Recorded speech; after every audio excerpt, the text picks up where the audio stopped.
This is the fifth such airstrike conducted against militants in Pakistan-Afghanistan border region this week by Shadi-Khan Saif Islamuddin Sajid Kabul, Islamabad. Up to 22 militants, including at least 8 fighters associated with the Jamaat-ul-Ahrar, a splinter group of Tehrik-Taliban Pakistan (TTP), were killed and several others wounded in a military operation carried out by U.S. and Afghan forces in eastern Afghanistan, officials said on Saturday.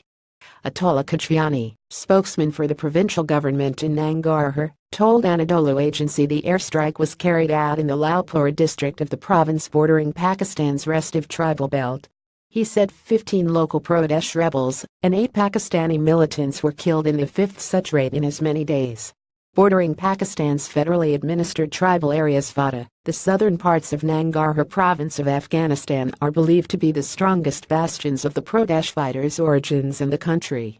8 militants, including 2 key commanders Adil Bacha and Wali Khan, were killed and several others wounded in the operation, Asad Manjur, spokesman of JUA, said in a statement. Adil Bacha was said to be behind several suicide attacks carried out in Pakistan.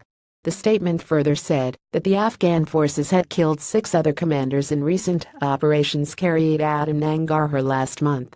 Umar Khalid Khorasani, head of JUA, was also injured in the NATO forces operation, the spokesman said, but he did not mention when Khorasani was targeted by NATO forces in Nangarhar. The JUA group has claimed responsibility for numbers of attacks in Pakistan, including a suicide bombing on July 24 in southeastern Pakistan's Lahore, which killed 25 people.